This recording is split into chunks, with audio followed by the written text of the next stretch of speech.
What's going on, guys? So here I have a game against my friend, the Uber YouTuber. Definitely go check him out. His link is in the description. And this is a dominating game. I'm not even gonna lie. And this just proves that something that I wanted to talk a little bit about today is how Madden and like almost everything, it takes time to get successful at it. A lot of people, the biggest problem that I noticed with a lot of young guys on YouTube, in Madden, in absolutely everything, is they think that there's a way that you can automatically get successful, like it's ASAP, like super quick, and that is so false. Like when I started Madden, I'm really good now. I will go and say that I'm quite good at this game. I think Uber would say the exact same, that I know what I'm doing. But when you start at something, it sucks for the first bit, and when you expect to be just great at it right off the bat, you're gonna be disappointed immediately. Like some guys, they start a YouTube channel, and within the first 7 days they've made 2 videos and they're wondering why they don't have 10,000 subscribers. It's like, do you really think it's that easy? Like, nothing is that easy. If you want to be a good Madden player, do you think you can just play a few games, get one ebook, and you're automatically going to be good? No, this stuff, everything takes time in sports, in real life, in YouTube, in video games. It takes time. And I was thinking back, like when I first got Madden 12, that was my first Madden where I started playing online. I remember the reason I have an account called TDBarrett is I used to have an account called the Canada QB. That was my first ever account on YouTube, and I went 0-26 with it online on Madden 12, and I was addicted to online gaming. I'd never really played online for football or anything, so I started playing it, and I got super addicted to it.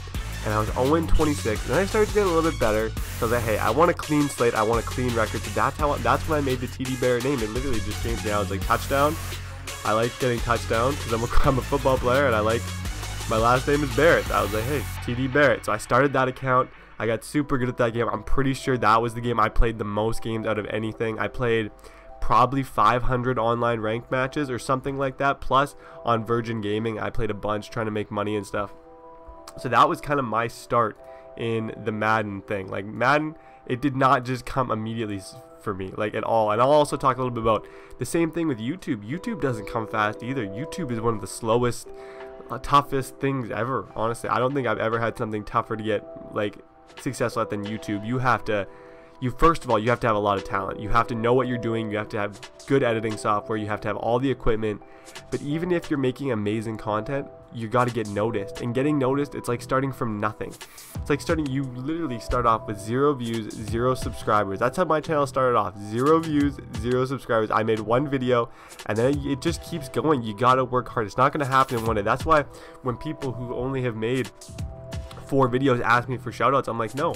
Like, I'm not going to give you a shout out because you haven't put enough effort in yet. You're not proving that what you're doing is wrong. You're just proving that you're not willing to work hard and go through the tough times. Because once you get past the tough times in Madden, in YouTube, it's like life itself, once you reach the successful point where I'm not as successful as I want to be yet. I'm very competitive. I want to have like 18,000 million trillion subscribers. I will never get that. That's what I wanted. Every day I'm not gonna there's not gonna be one day where I get to a certain amount and I'm like, okay, I'm satisfied with this. Like, I don't feel like I have to work anymore. I'm happy with 100,000, or I'm happy with 200,000. I'm always gonna want more, and you have to want that. You have to have that mentality and everything. In Madden too, you always want to have to get better. I hate losing to my friends. I used to I hate it so much. There's a guy, The Natural. He works these sports gamers online, and he's better than I am. He used to play in the Madden challenge and stuff, and we played in a few leagues, and he beat me both times. And nothing makes me madder than losing. Honestly, I hate losing. I remember I went through a stage in Madden 12. This was when it was bad. I'm sure some people have went through this. When you are so like about your rating and like so about your record that when you lose, you're like mad. I remember once my sister, she came in, I had accidentally plugged in the PS4 into the light switch in the room, and it was controlled by the light, and she came in and she turned off the light thinking it was the light, and it turned off my PlayStation. And I think I threw a controller, like not at anybody, of course, but I got so mad. And then thinking back, I'm just like, how ridiculous was that? Like, you shouldn't worry as much about your rankings, but you do. You really do, because that's how you get better. You want to get to the top 100 like I did that year. But yeah, that's kind of the Madden journey that I was going to say. Just how to get good. A lot of people ask me in the comments, like, are you so good at using your linebackers and your safeties?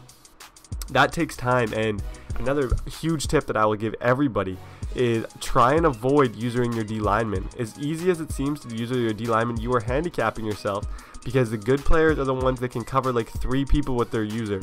Like Daniel was saying, in this game when he was playing me, he felt like he couldn't throw over the middle of the field because I was covering everybody. There he actually gets one. But those few picks, I could tell like he was thinking about throwing to certain people, and then he had to change his mind back. Like here, check out this play. I loop around, I come back, I should have gotten the interception. But that's what I would do. I always leave the middle open. You gotta work on your users. Your users gotta get better. If you want to be good at this game, you gotta have good users on defense. That's how you separate yourself on the defensive side of the ball, because everyone can play cover 3, everyone can play 2-man under. There he actually gets me right through the middle. I was a little like 1 second too late. But you have to have the ability to make those coverages insane by just being that one like crazy player. And honestly, the user guy, you don't want to use your best player. I sometimes make the mistake of using like TJ Ward, but you want to use like your worst player, to be honest. That's my opinion on everything. That's just kind of how I'm like, I've been thinking about a little about success and how it does not come fast. And whatever you're doing, don't, unless you're like crazy talented or one of those guys who gets like 100,000 subscribers like Laser Beam in like a certain amount of time, like that's just crazy. That's pretty rare, but don't really expect that. So thank you guys so much for watching. If you enjoyed this video, please drop a like. I do end up dominating my opponent and getting like a 146 passer rating or something crazy like that. But yeah, thank you guys for watching.